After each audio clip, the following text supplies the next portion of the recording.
Please note, this podcast contains references to physical and sexual assault and graphic depictions of violence. Listener discretion is advised.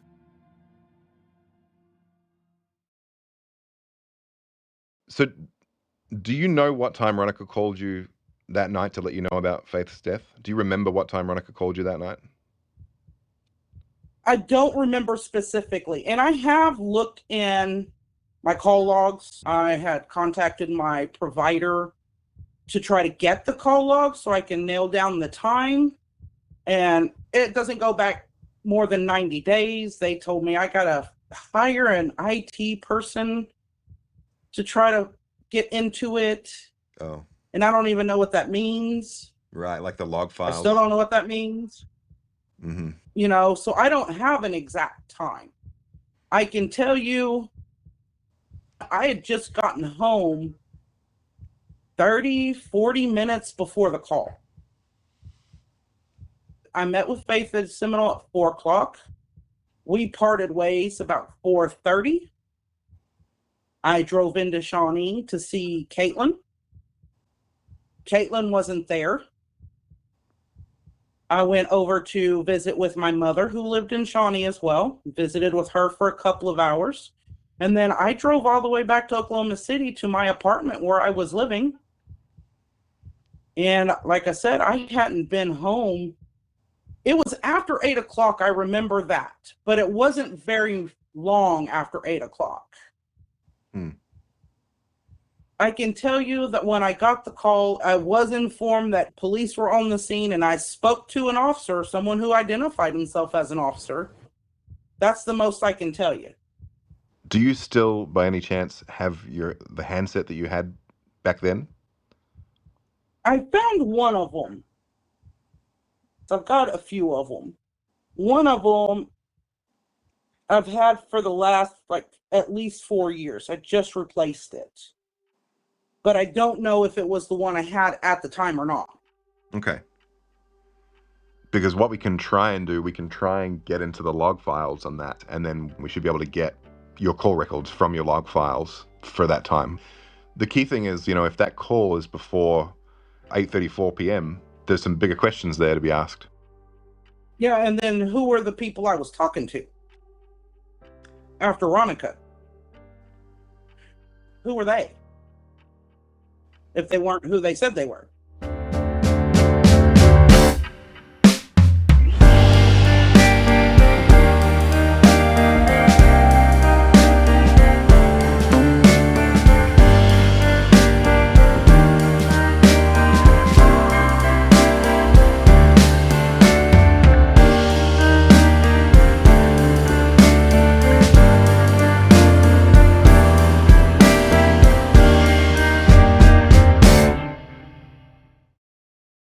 As soon as I finish speaking with Amanda, I jump on a call with Rosemary. Things just aren't adding up in my mind, and I need to see if she's seeing it too. I take her through everything I'm thinking, and I'm happy when she confirms I'm not going crazy. If Caitlin and Casey got to the scene at around 9 p.m, even 9:15 p.m, and it was a 40-minute drive, then the timeline just doesn't work. Right, so it doesn't add up, right? Like, if that's the case. Absolutely doesn't make sense.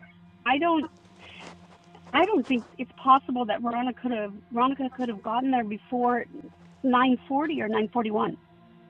Right, that makes sense. There's no way she could possibly know. She's dead until that point. Right. The second 911 call is until 8:37 p.m. And then at the end of that call, he comes down the driveway. Ryan's there with the cowboy, who then goes to Smurf's house, and that triggers Veronica leaving to go down to the scene. So you've got to have the neighbor make that call. He's got to come down, see Ryan talking to the cowboy. The cowboy's got to jump in his truck, drive up to Smurf's, tell them that a Doberman is on the side of the road. Veronica's got to grab her keys, get in her truck, drive down to where Ryan and Faithe are, figure out what's going on, get out her phone, find Amanda's number, because it's not going to be saved in there because they don't know each other. Call Amanda, try to get Caitlin, don't get her, get Casey on the line, ask him to give the phone to Caitlin, explain it in a way that Caitlin understands what's going on. Like, there is so much to happen in that space, and that's got to be what, like 10, 15 minutes at least. Easy.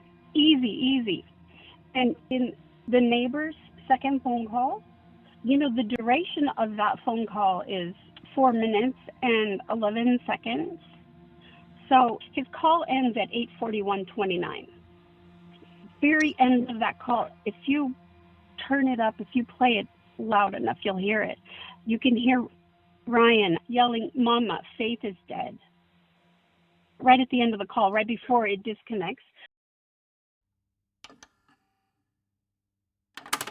Seminole County 911, what's the address of emergency? Can I get your name, sir? My name's Ryan. I'm my boyfriend. Okay. All right.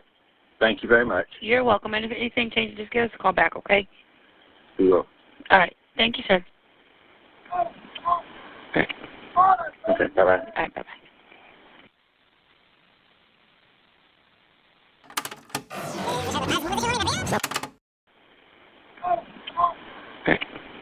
Okay, bye-bye. All right, bye-bye.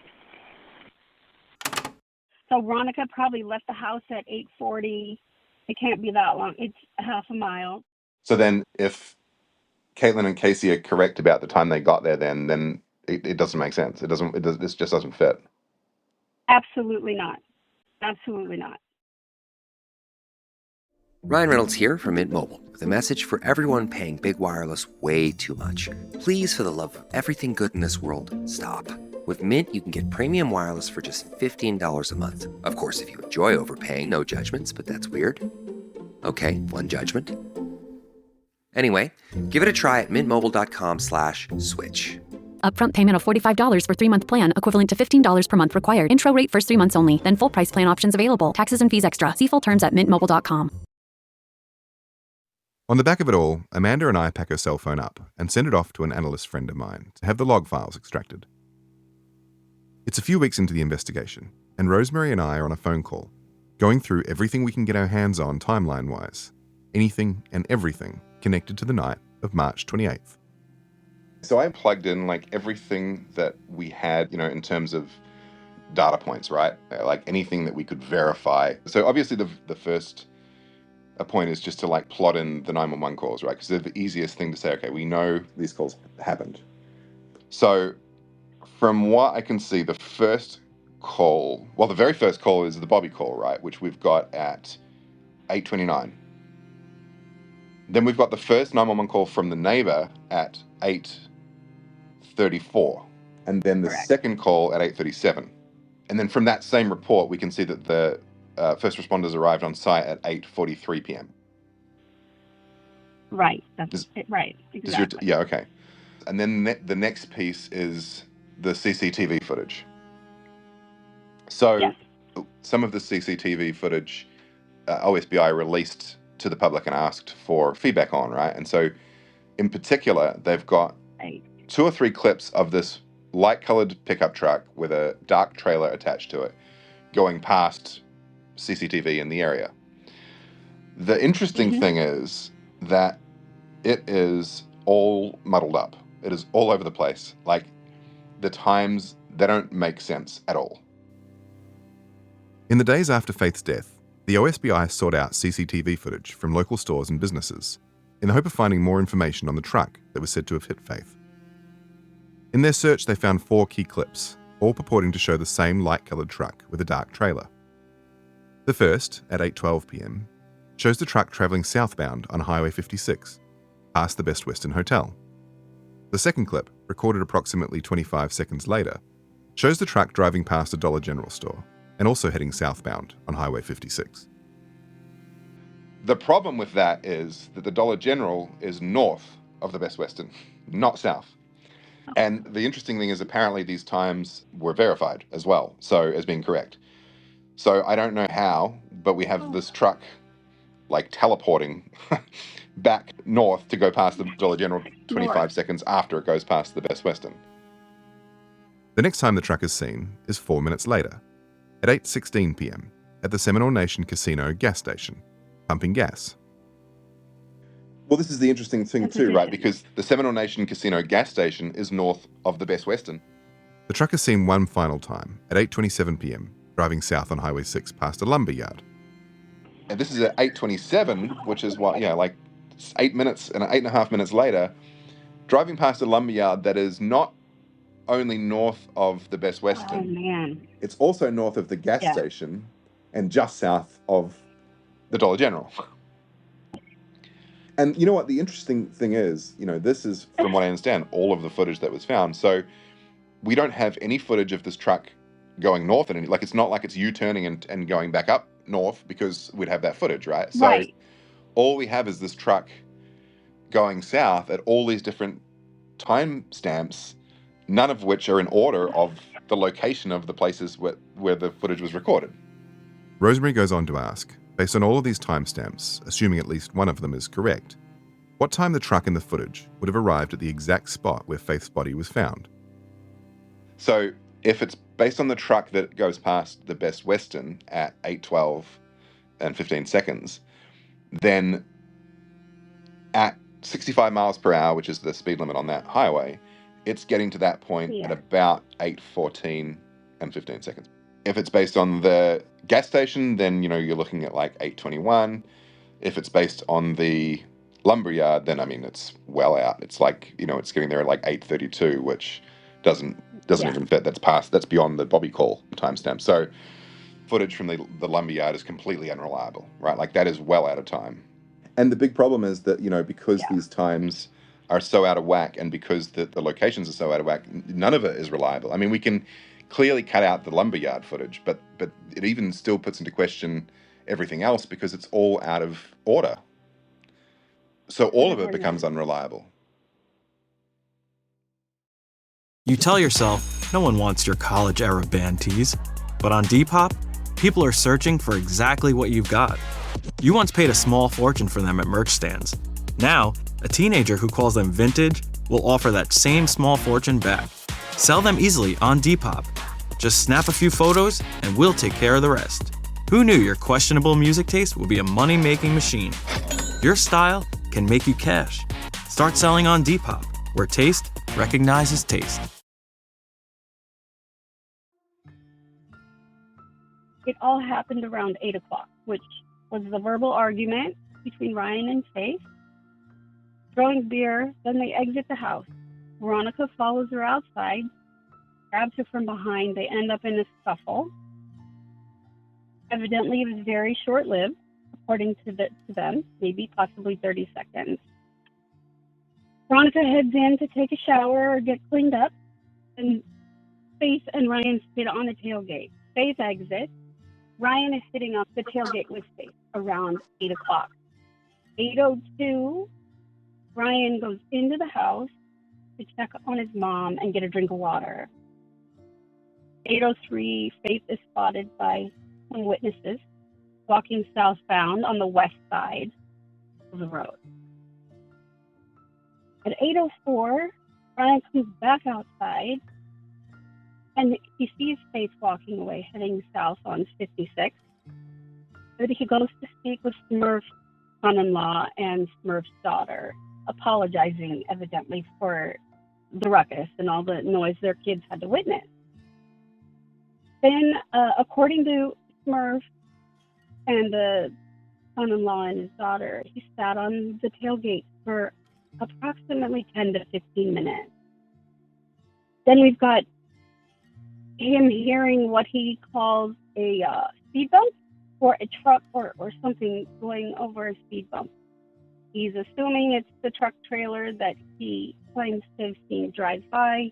He starts to feel a little bit uneasy about that, goes in the house to ask Smurf for a flashlight and tell his mom that he has a bad feeling and he's going to go look for her.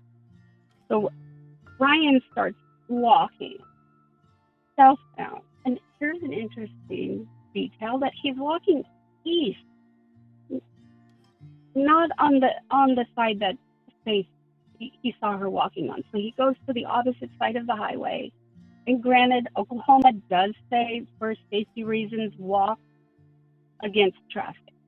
He's walking on the other side of the highway, and I think a lane is about 12 feet. So we're talking about 28 to 32 feet wide is about, an average measurement of a 2-lane highway. So he's searching with a flashlight from the east side to the west side. So it's going to be slow going. And I mean, I can't back it up any more than having Ryan leaving the house at about 8:18.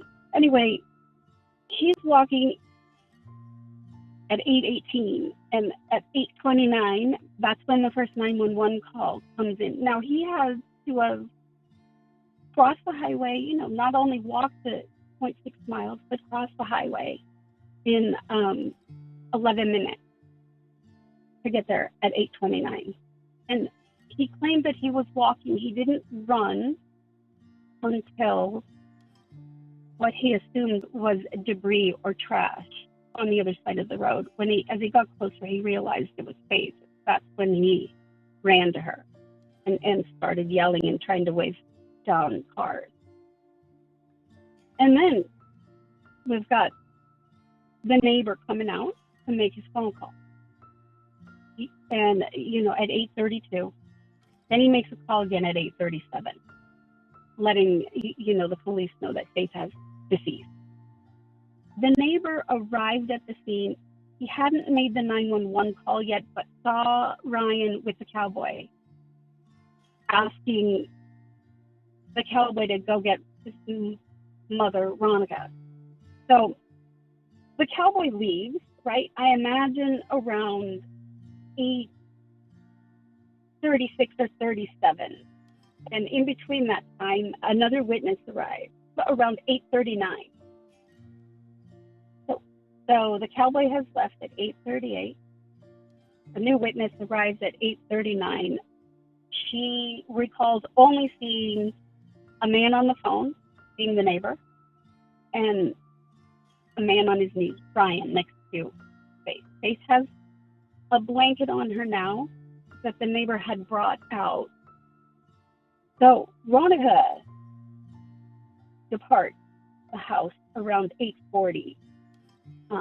This is a really great, thank goodness we've got this second witness, because she said about 2 minutes after her arrival, Ryan told her, "That's my mom backing out of the driveway down there. She's coming up here," which is at 8:40. And at this point, so the neighbor's still on the 911 call. His call duration is 4 minutes and 11 seconds. He starts call 8:37, call ends at 8:41:29, and 8:43, first responders arrive. I ask Rosemary if there are any third-party witnesses she's come across that can be relied upon to help anchor the timeline down. And aside from the cowboy and the other woman who stopped to see if Ryan and the neighbor needed any assistance, she tells me there were two more. Sometime between 8 and 8:30 p.m. that night, a man driving northbound on Highway 56 says he passed what he thinks may have been a body on the side of the highway. And a little further up the road, a man sitting on the tailgate of a truck, swinging his legs. He called in later. Probably, my assumption is he probably saw a news report and knew it was on the road at the time and thought he saw someone laying on the side of the road. But you know what it's like. It's dark and you're going to pass it and you're like, oh my God, no, that's not possible. But he calls later and he says that he thinks he saw someone on the side of the road, and then driving further north, saw a person sitting on a tailgate swinging their leg, which is pretty crazy to me, because I don't think the news or the police put out there that Ryan was sitting on a tailgate swinging his leg. The one thing that he says that actually fits somebody else's narrative that is completely unrelated to the family or Ryan. But that again muddles their timeline, or the timeline, because Faithe was already down. This man also claims that he did not see any other vehicles on the road at the same time as he was there. And at 8:03 p.m., there was a couple driving southbound on Highway 56 who spotted a girl walking down the highway just near Smurf's house. They maneuvered around her and continued driving. The way I see it is there's kind of like these two bookends of this, right? Like, you've got the couple that drives past and sees Not. I mean, we can't be 100% certain that it's Faithe, but it sounds like it makes sense because they see a girl on the road walking down the highway at around 8:03, 8:02, 8:03 outside the front of Smurf's house. I think that's a pretty logical conclusion to come to the fact that it is Faithe.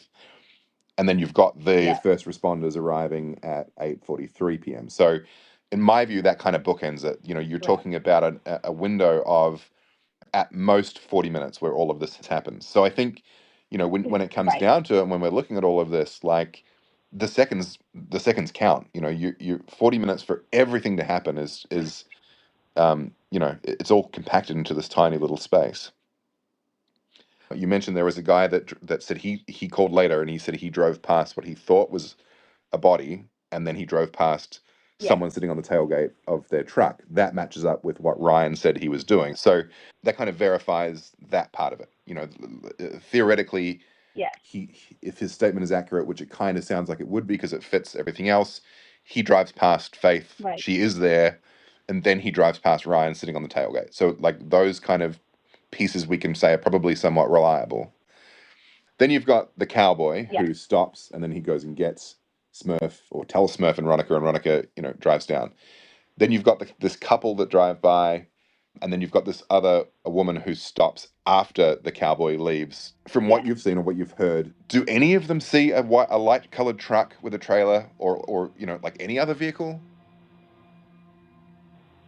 Nobody saw anything. Ryan is the only person to have claimed to have seen a truck and trailer, but otherwise no other witnesses. So what that tells us, right, is that either there's one or two things going on here, right? Either that truck goes by right at the right time and turns off, just past the neighbor's house, which means if that's the case, then whoever owns this truck probably lives in that area, because you're taking main highways. Like this is a rural area. You're taking main highways to wherever you're getting to. So if they're turning off, then they must be local, or there was no white truck that went down that way.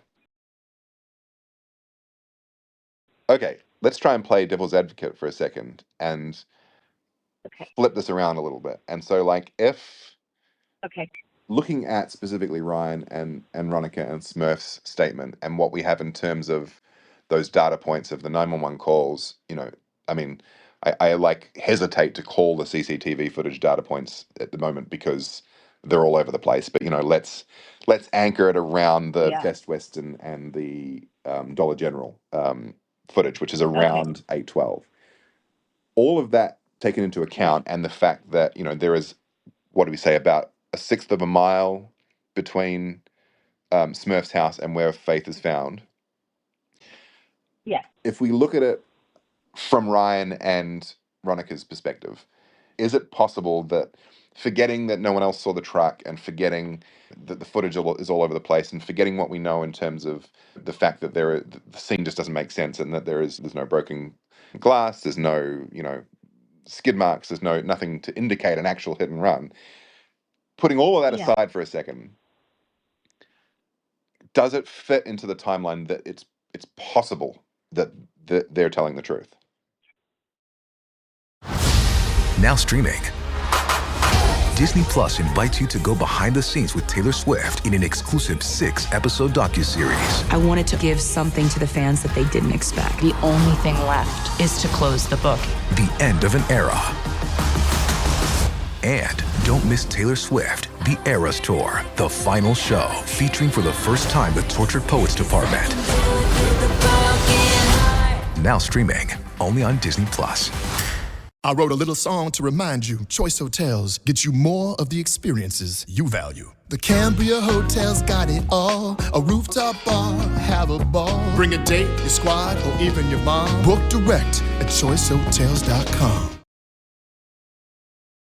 Looking at Faithe's height and weight to calculate like a gate for her, and then looking at it in terms of her leaving, if let's say that the couple that say that they saw her out the front of Smurfs at 3 minutes past 8, it appears that she could make that walk somewhere between about 12 and 18 minutes, which is, it's quite a big window, but let's put that in the middle of that, and let's say 15 minutes, right? That then means that she's getting there at like 8:18. The truck passing the Dollar General and the Best Western, that's getting at the same spot, if it's going the speed limit, at around 8:14. If it's going slower, let's say it's going more around the 25 miles an hour mark, it's getting to that spot at around 8:17. So looking at that piece alone, from my view, it is actually possible, right? If that footage is reliable, and let's say that it is passing the Dollar General around that 8:12 mark, then it is getting to that spot around the same time, speed dependent, that Faithe is getting there. But I mean, the odds of driving down a 65 mile an hour highway at 25 miles an hour the whole way, I can't see it, but maybe. If the truck's doing the speed limit, the odds of her getting there at the same time as the truck does is slim. So then let's step back. So Ryan's saying he's sitting on the tailgate of his mom's truck. He sees the light truck with the dark trailer go by, and then he hears what sounds like a speed bump. He then gets up and leaves. So this is at 8:17. The first call then is Bobby's call at 8:29. So now we're saying that Ryan makes his trip out, and he's there also within 12 minutes. And so if she can get there between 12 and 18, then logically speaking, it is possible that he could have got there before that first call, right? I mean, he could. He could. What I'm getting at is, like, if you look at this and say, okay, like, it is just not at all possible, then that, this kind of all breaks down completely. Once you start layering in all the other things, you lean toward the fact that none of this makes sense. But if you look at it in isolation in terms of the timeline and just say, is it possible for the truck and Faithe to be at the same spot at the same time, and then for Ryan to find her before that first 911 call from Bobby? It's possible, but it's not logical. It's not logical, but it is physically possible. Yeah. Okay. It's physically possible. So the key thing then, what we need to figure out, and I think what we need to do then, we need to go and test exactly how long it would take to walk from Smurf's house to the point that she was found, replicate the conditions and make that walk.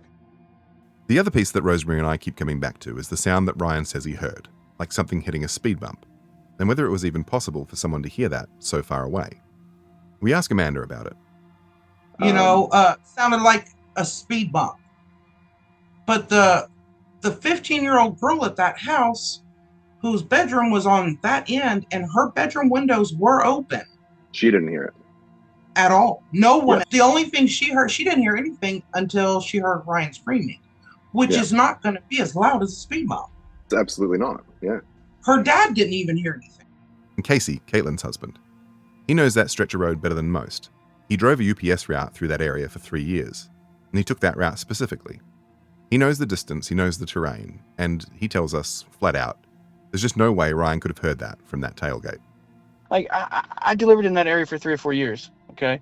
It's like 0.6 miles from where he was sitting at on that tailgate, right? There's no way in hell he heard anything down there to prompt him to get off that tailgate like he's saying. Looking at it all scientifically, in terms of distance and speed, there's no question that the hit-and-run theory is possible. The truck and Faithe can definitely have reached the same spot at the same time, and Ryan can also have reached that same spot prior to the Bobby call. But as Rosemary and I quickly discover, as soon as you start layering all of the other information across it, it becomes almost a statistic impossibility, where nothing makes sense. The evidence of something else happening piles up incredibly quickly. The question then becomes, what did law enforcement do on the night of and the days after Faithe's death? And what drew them to the conclusion that it was a hit and run in the first place? When Highway Patrol got there, they said this is not vehicle. Told the Seminole County Sheriff Shannon Smith that he needed to call OSBI because this was hinky and not vehicle related. Right. And that's how the OSBI got involved. The Highway Patrol called it in because it was hinky, and that's their word. The sheriff decided it didn't line up as a hit and run, and on the OHP's own incident report, it clearly states that it's possible that this will actually be an intentional homicide. But when the OSBI arrived and took the lead, it seems the hinky feeling didn't go away, it just kind of got ignored. And nobody ever went back to Smurf's house to look for blood, to check for damage, to investigate the scene of the fight that everyone admitted happened. And every law enforcement official I've talked to since then, I have asked them, can you think of one event or piece of information or anything that would tell you that same instant that you don't need to go down to that site? And every last one of them has told me they can't think of a one. And what Lieutenant Dansby and Trooper Baker both told me is that OSBI told them that night that they learned of a physical altercation that happened at the house. Yeah. And both the lieutenant and the trooper said, they asked them, do you want us to go down to the house and start collecting evidence and documenting? And they said no. OSBI said no. Yes. Uh-huh. The OSBI agent King told them no. Did not give a reason. Just said no. On the 1st of April, Agent Keene visited Amanda, Caitlin, and Casey at her apartment in Oklahoma City. And he straight told myself, Caitlin, and Casey in the same room at the same time that Ryan, Ronica, and Smurf had been ruled out. This was a hit-and-run homicide. But his statement showing the correspondence he had with the pathologist and Oklahoma Chief Medical Examiner's office showed he didn't have his first encounter with them until April the 29th. Their first interviews were back-to-back, in the same vehicle, at the same location, at the same time. There was no investigation at the house, no evidence collected from the house, no photos of injuries, and the conclusion was reached almost a month before the medical examiner even weighed in. So, how did they rule them out?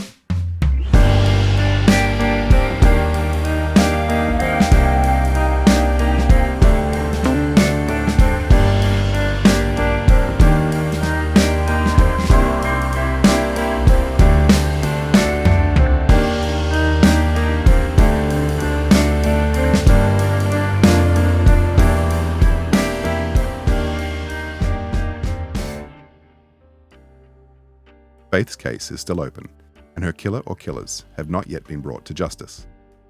If you know anything about Faithe, her death, or those who may be responsible, we'd like to hear from you. Please visit echospace.media/tips and either leave a voicemail or send us a message. You can also find us on Facebook and Instagram at Blunt Force Trauma Podcast. If you're enjoying this podcast, please consider our subscriber option on Apple Podcasts or Patreon at patreon.com/echospacepodcasts, where you get access to early episode drops, ad-free episodes, and bonus content across all of the Echospace shows. If you'd like to keep up to date with progress on Faithe's case, please visit and follow the Justice for Faithe Ely Facebook page. You'll find a link to it in the episode notes. Blunt Force Trauma is a production of Echospace, written and hosted by Troy Taylor. Executive producers are Troy Taylor, Mark Taruli, and Fred Scherzer. Our main theme song is Lose My Mind by Maya Davidoff, and the show also contains audio content from Moby Gratis.